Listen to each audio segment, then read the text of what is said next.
and I'm just going to introduce you. Everybody, this is Justin Allison. He is the Chief Growth Officer at Lead Healthstaff, and he also has a podcast called Behind the Scrubs.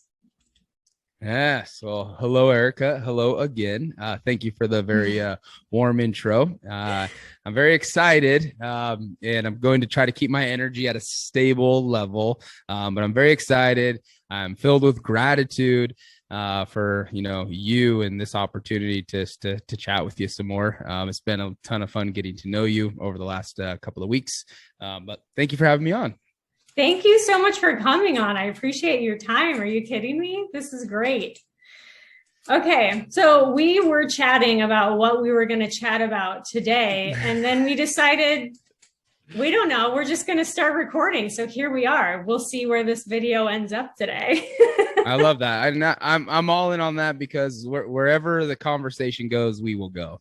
Yeah, absolutely. Absolutely. It worked in our last video. I feel like we went on a tangent, but it was a good one. We stayed there. We stayed the course. It was an exceptional one, primarily because of you. I have to give you the credit. And really it was because of just sharing your story. And you shared some very powerful moments of your story, your origin story, that will undeniably be inspirational to those that hear and can consume it. And I also want to acknowledge you for your vulnerability to share, parts of your story that are probably close to your heart or experience. And so anyways, thank you. Well, thank you. Yeah, I don't think I've shared those things with the traveler community, but today we did, and we had, a great heart to heart on life stories. So yeah, that was good. You'll have to check out that video on his channel. Yes. I wonder what you're going to title it. Yeah, that's good. And that's actually that is a challenging. So let's pick up on that for a minute. Seriously, is creating hook points, right? Like when with your show or content, it's you have 3 seconds. This is the, read books and about this, and there's a 3-second window to hook someone's attention. And then from there you have about another 15 to 30 seconds to keep them there. And so it's these different layers, but it starts with what you just said. That first hook point is a title, right? Of even if it's a video, but that title thumbnail, that title graphic or overlay graphic, etc. And that's hard. It's a process because you know what? Just going all in on transparency is with my content is I don't want to be clickbaity, right? It's so easy to be clickbaity, to put something where, just because it sounds very negative or whatever, someone will click on it. But it's how do you balance that line between, yes, this is relevant to the piece of content that you're about to consume, but it's not just so, textbook definition where it's going to be boring, essentially. I'm I don't really care about that. That doesn't sound exciting, right? And healthcare staffing 101, nobody cares about that, but it's travel nurse agency exposed, there's that balance. And what is it? I don't know. I haven't figured it out. Do you? You don't know what the content would be for that title yet? Is that what? Well, exactly. Yeah. This is a good idea. We could start coming up with titles first and then producing content how do we expose an agency? Yeah.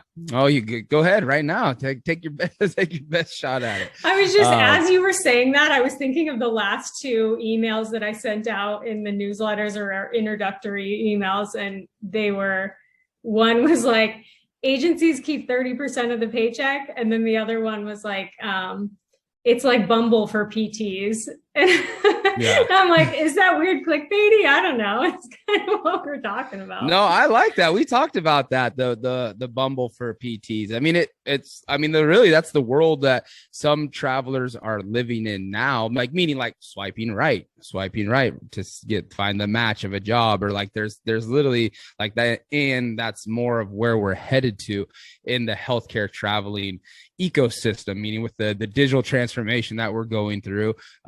And it's still really kind of in its infancy stage overall, because there's so much of hospitals, B, healthcare staffing companies that are stuck in the past, married to the past, anchored to the past.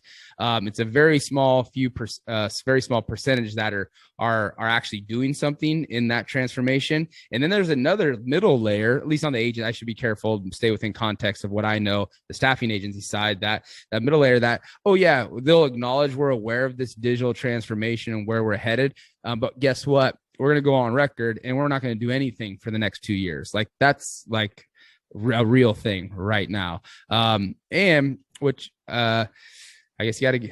I'm of the thinking like you got to lean into the digital transformation that's taking place, and if you don't adapt, you ultimately will die. It may be a slow death, it may be a slow bleed, but the healthcare staffing space is completely transforming, and it's going more and more digital tech, robots, AI, all of that stuff, which serves a ton of value. There's a ton of positive to it. One thing I think will never go away, and maybe this is me now being stuck in the past and in the old school recruiter in me when I once was a recruiter in a former life, is that the relationship aspect of it, right? The human aspect is still going to be there between healthcare traveling professional and or recruiter or consultant or agent, whatever they're going to be called in the future. That won't ever fully go away. And I think there is really tremendous value in building a real relationship with, if I'm a recruiter, with my clinicians, or even if I'm a healthcare traveling professional, with my recruiter and my agency. And that we talked about this already a little bit, but like that is the ultimate catalyst for success in a healthcare traveler's career, and of course for a recruiter or an agency, etc. Yeah. I realized I just started ranting there, so I'll stop myself. Not at all. That's what we decided to do. We're just going to show up and talk today. Welcome. Yeah. Yeah, I agree. I think the relationship with your recruiter is so important. I always say, like we were talking about, I look at it as a business partner, that is your ride or die for your traveler career. And there is always going to need to be some person in the role of, managing the in-between, making sure everything's okay. But I do think that we are obviously heading in a techie direction, and it is hard to get the agencies out of the past. I know more than anyone. It's so hard to be like, but listen to me, I can make this easier. It's hard. Yeah. It is. Change is hard for most humans, and let alone like pulling agencies out of the past. Like it is a huge, heavy lift that's going to take a lot of time. And but it's like, I think for any time with change, it's like, if you can understand the value and the importance of it, oftentimes it's a lack of clarity, right, as to why someone is not willing to change. It is a lack of clarity. And so you have to shape the path for change, right? You have to provide clarity for change. You have to get them to understand why this is important and how it will benefit them oftentimes. And that is not easy. That is very easy for me to just say that, but it is not actually easy to do that in real life with a person or a company or a team. It's very hard, and you have to motivate people, right? And if you can motivate, you can strike that kind of, it's like called motivating the elephant. Our emotional side is massive versus the rider of the said elephant. Our logical side, it's hard, but you have to motivate the elephant. So you got to strike the emotional, some emotional chord, right, for change. And then you gotta direct the rider, and also like, hey, like this makes sense logically as well. And so it's difficult though. Mm-hmm. It is. It's really hard, even when you're genuinely showing up to help. You're like, look, I'm not even charging you. Like, just use this. Yeah. Like, let me help you get exposure. And it's just, it has to go through so many people, and it is hard to, I think everybody needs to see everybody else do it first. But oftentimes the people that do it first are the people that are going to ultimately benefit from it. Yeah. Yeah, no, for sure. And going back to your business partner and that relationship, is like in the digital transformation and kind of marrying those two together, is that like, I mean, my company, I mean, we're so far into to the digital transformation. Our tech stack is ridiculous internally for our peers in our space, right? In the other healthcare staffing agencies, we're in a very small percentage, which is even amplified for how small of a company we are too. And we're building out an app because we're leaning even further into the tech space, the tech world, to provide, and it's again 100% rooted into one of our core beliefs and values is to provide a disproportionate amount of value to our community. But even with us doing that, it's like we still are like, hey, no, but you know what? At the end of the day, all this tech stuff is great. It's fun. It's helpful. It's useful. It's more efficient, but it's not going to trump relationships and building relationships. And is this ultimately what we're doing on the tech side, the digital side? Is that supporting our ability to positively impact our clinicians' ability to thrive, right? Is it positively impacting our internal teammates to ability and capacity to thrive? And for us, it is, the question we ask is not what is the ROI, right? It is what is the ROR? What is the return on the relationship? And that helps us, I guess guides us in, our decision-making process. So what are your thoughts on that? I completely agree with you. Relationships in this industry trump everything. I mean, that's it's huge, but it's small at the same time. You start to kind of know everyone and everyone's, reputation and, whether they're ethical or, whether they're enjoyable to work with or follow through. And the relationships definitely trump all. I have a question for you. You said your tech stack is heavy and we have a lot of travelers that watch this program. What do you mean by tech stack? What's a tech stack? Oh, I love this question. And so it spans from like just our, obviously our internal CRM to our compliance and credentialing platform portal for our nurses to use. A lot of it too is like our engagement platform. That is another huge piece of our tech stack, and being able to stay engaged with our much broader audience of clinicians, which is very hard. All right. These are all things that used to be done manually. But that's another huge element of it. One here would probably be relevant to the clinicians. Another, it's a small one example, but is like, we have a platform, a company, third-party company that solicits reviews on our recruiters. And that's another element of our tech stack, and it's third party. So this is not us gassing up our own team, right? It's real, it's authentic, it's not manufactured. And just the tool, the day-to-day tools that, everything that we use to operate as a business internally, it's all technology at the end of the day.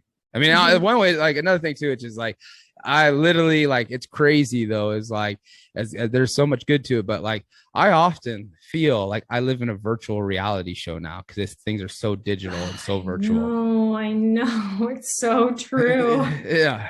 It's like, so, and that it's great. But I also, I prefer, the some of the old school stuff of in person or not. So or for example, like I'd rather pick up the phone and call somebody than text somebody or email. I do all that, and we do that.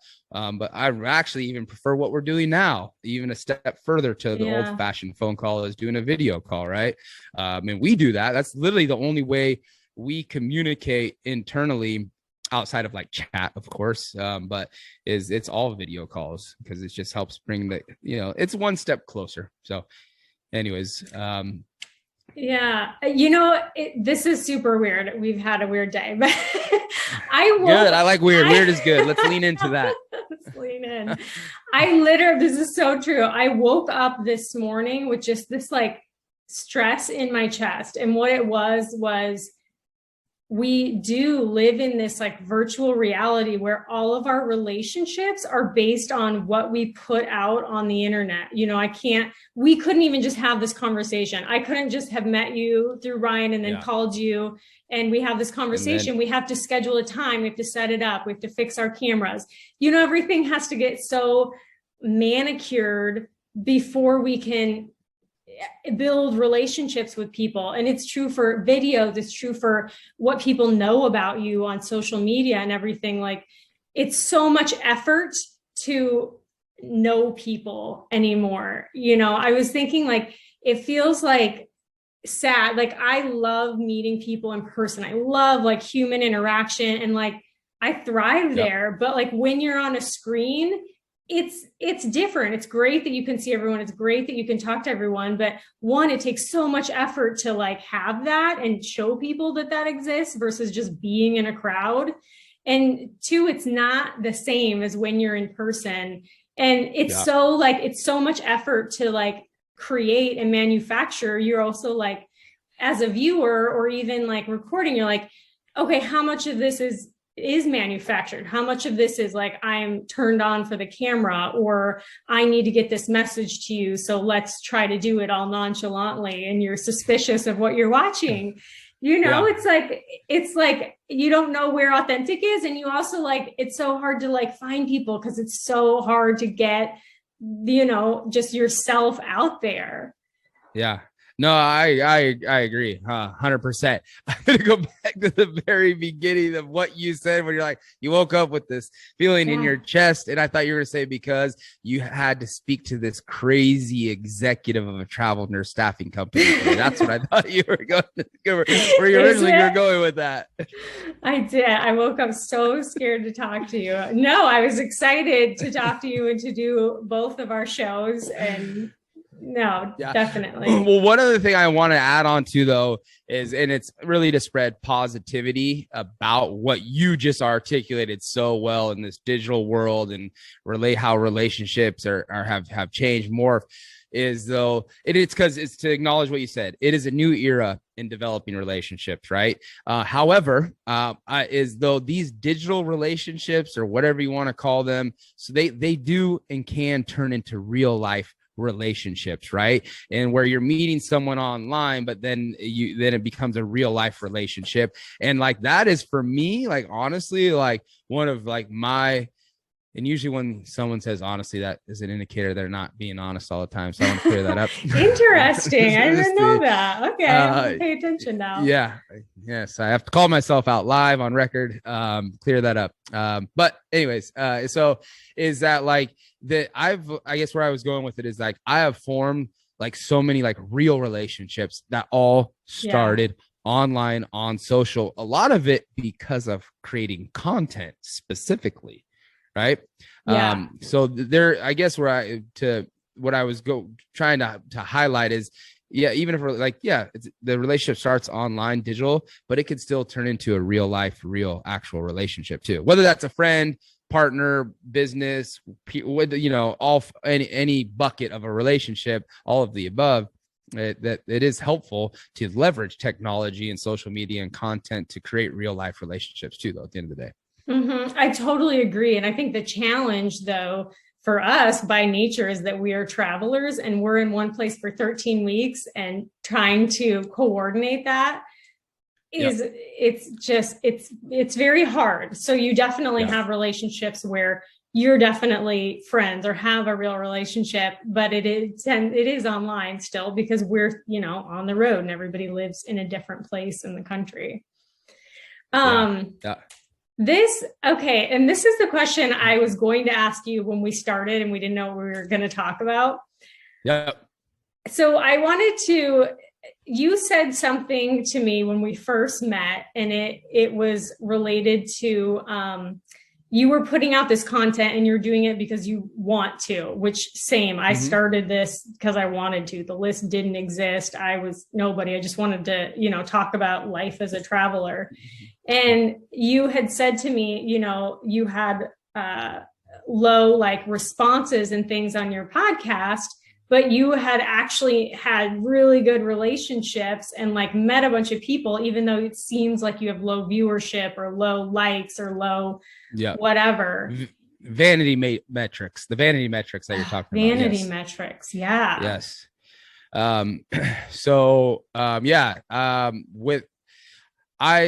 don't value the vanity metrics. And I say that, but also understand I do value engagement. And I think they're like, that's, but I'm not, let me clarify. Maybe I restart that, but don't edit this out. Full authenticity is I'm not creating content for those metrics, right? I'm not creating content to get X amount of likes, to get X amount of views. That is not why I would not even be creating content if that's why I was doing it. And like, if you would ask me in 2018, if I would be creating, like early 2018, if I would be creating videos and putting them on social media, I'd be like, you're crazy. I didn't even have Instagram in 2018. I was like, you would be crazy. I will never do that. Why would I do that? I like talking about myself as much as I obviously can talk a lot, run my mouth a little bit.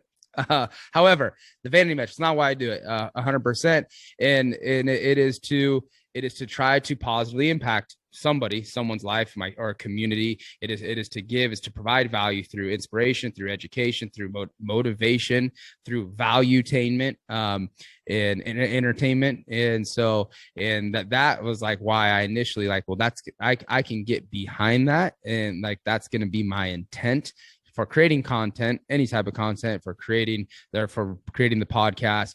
It is 100% just rooted in giving and providing value without literally asking like, hey, Erica, do you want to be on my podcast? Yes, you do. Okay, great. Then I'm going to hit you up and try to sell you something. Like, no, that's not going to happen. That's not why I'm doing it. Is I just want to meet you. I just want to connect with you. I want to, develop a relationship, right? Like we're talking about, and with no expectation of anything. And so, but what was the other point? Like, with that. And like, it is crazy. Like to that now, going back to where you framed this up from when we talked about it, is that like the relationships you do build, and it is wild, like what actually happens. And also too is like way more people watch your content than you will ever know based on X amount of views or X amount of likes. It's like 90X. Like the stat today is one of those likes, one of those views, that one person that you can see, go ahead and 90X each one of those is how many are actually watching in the backgrounds, paying attention. Like that's crazy. And it's true, because then they'll come up to you in real life. Like I can't tell you how many times the conference was like, I was blown away. Yeah, that is. Isn't that weird? You're just like walking around a conference. I was walking around TabCon and people, come up and introduce themselves. It'll be like people that I know they have this show or whatever, and they're like coming to find me. And I'm like, oh my God, really? And it's just cool, the people that you can meet that way. So when you said that, this is what I thought of, was sort of an encouraging message to other people that are putting out content in the industry. It's hard to start and it's scary. And if I looked at my vanity metrics, as you call them, I would just go bury myself in a hole if that's what I based my my value on, or how I was doing. Because like you said, I'll post things in Facebook or wherever, and I'll be, on a Facebook Live for 7 minutes and nobody will say anything and nobody will like it, or I'll have 2 likes, but I'll be getting texts from my friends saying like, oh, Erica, this is so great. I love it. I'm like, can you hit the like button? I feel like I'm drowning over here.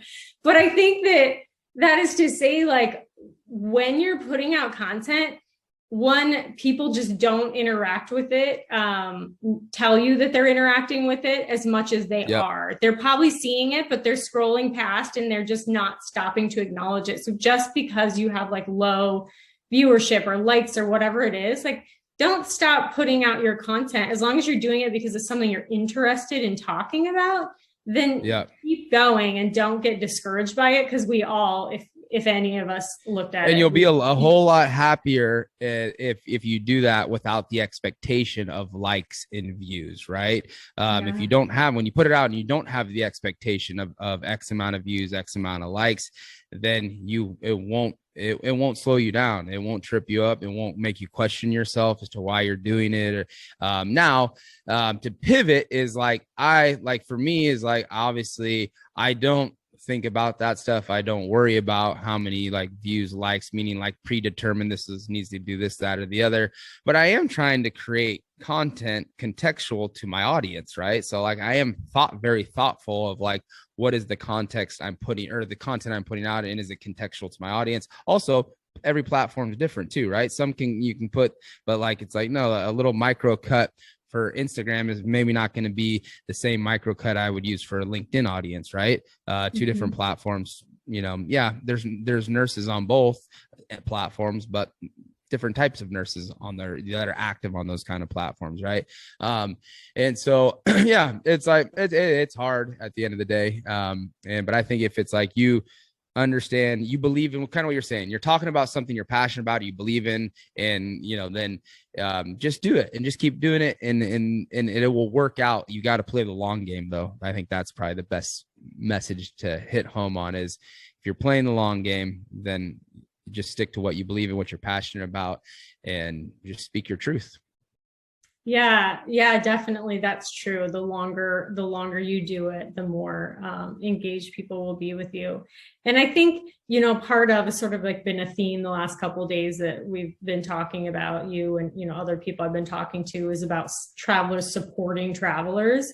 Yeah. And so that to be said, we're acknowledging this right now. And if you're a traveler and you're seeing content from other travelers that are trying to do something else, they're trying to add to the industry, they're trying to get out of the industry and get into, giving you information, support them, say nice things, hit like, follow them. Like sometimes there gets to be this like competitiveness in the industry, or I don't know, but just let's support people that are putting effort in to help everybody and just bolster them. That's my PSA for the day. I love it. Love everything about it. And I couldn't agree more. Is if someone's doing something good in the world, like that's literally like what I want to do, or like I want to continue to align myself with my company, with other companies that have similar beliefs. And really it starts with supporting the traveling healthcare community and the clinicians and the heroes of the patient care story, as much as I know that is kind of term is a little burnt out on by the travel healthcare community, but still the heroes. We don't use that word anymore. still the heroes in my book. Can't. I know. Well, I will continue to speak my truth, even if I get shamed by Erica on her podcast. So, but yeah, it's like, it's just back to that. It's like, 100%. Like someone's doing something good in the world that is in your community, your space. Like, what? Yeah, support them. Because we all need support. We've all gotten support along our journeys, and so the more you support others, you're gonna get a lot of support in return in time. I love that. Okay, I want to ask you one question before we close out. Yes. Oh, this is the closing question. All right. Let me sit up in my chair. Because it's a big one. Yes. Okay. And we might have to make it a different episode. I don't know. But, when we just recorded your show, you asked me, What is your origin story? How did you get to be doing what you're doing right now, which is running an agency and having a podcast about travel healthcare? How did you get here? Oh, we don't have time for this. Where should I start? I'll try to keep it brief, but origin story. So I literally got into healthcare staffing like at an incredibly young age. I feel like I've been in it for most of my life. I've been in it for like over half of my life. And I got into it just totally random. Nobody wakes up or is when they're young and they're in their youth, or they don't go to school and be like, hey, guess what? One day, when I grow up, I want to be a nurse recruiter. Nobody says that. It's not on the list of jobs. When you take those tests and then it spits out like you could be a barber, a baker, a whatever, a beautician. It's not on one of those lists. Yeah. It's not there. So, so I didn't grow up and say, one day I'm going to be a nurse recruiter. Ultimately, I landed there, and it was just by random. I was working as a lifeguard during the summer in my youth, and it was like a summer day, and someone, I had a family member that was like we're going to start a nurse staffing company. I was like, cool. I don't even know what that means. So that's literally, and I'm leaving out so many details because I know we don't have time for it all, but so that got me into my foot into this world of healthcare staffing really, and travel nurse staffing specifically. And I've done locums. I co-founded a locums company too, but most of it has been heavily focused on travel nurse staffing and allied, of course, too. So shout out to all the allied, please one time for all the allied. And anyway, so that company, complete ground zero startup. I was employee number 2 of that, and it was built, successfully acquired in like less than 4 years. And then so was a part of that entire journey from ground zero, and then went on to another startup, built that from like literally they had 4 nurses on contract when I started there to another successful 8-figure acquisition for the owners of that company.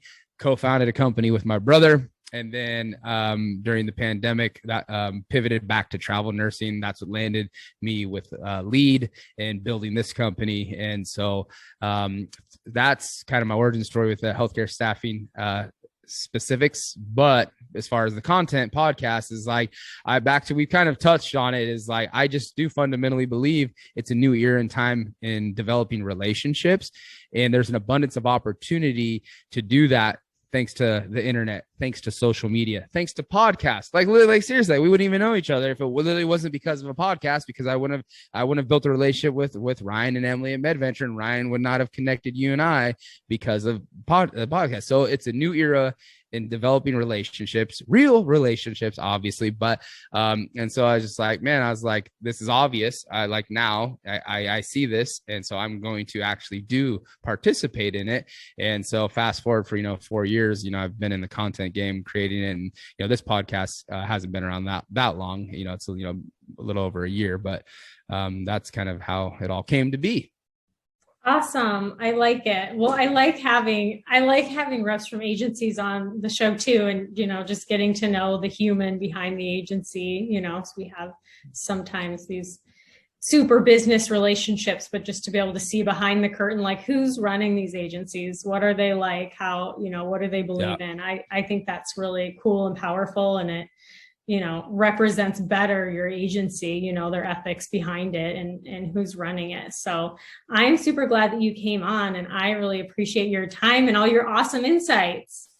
Oh, it's my pleasure. Thank you. Tremendous gratitude to you for having me on.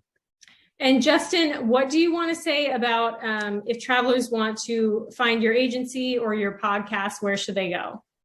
Yes. You can go to leadhealthstaff.com for our agency, would be a great starting point. But obviously we're on every major social media channel. So if you like to consume content and you want to learn more about who we are behind the scenes, obviously LinkedIn, Instagram, we're on TikTok, we're on Twitter. And so the podcast is on YouTube, Spotify for both video and audio, and then all the major audio platforms, it's like Apple and so on and so forth. So, and then you can hit me up. I'm on social, all those platforms too. Awesome. Perfect. All right. Well, thank you so much for being on the show. We appreciate it. And thanks for coming. Yes. Thank you. Okay. Talk to you later.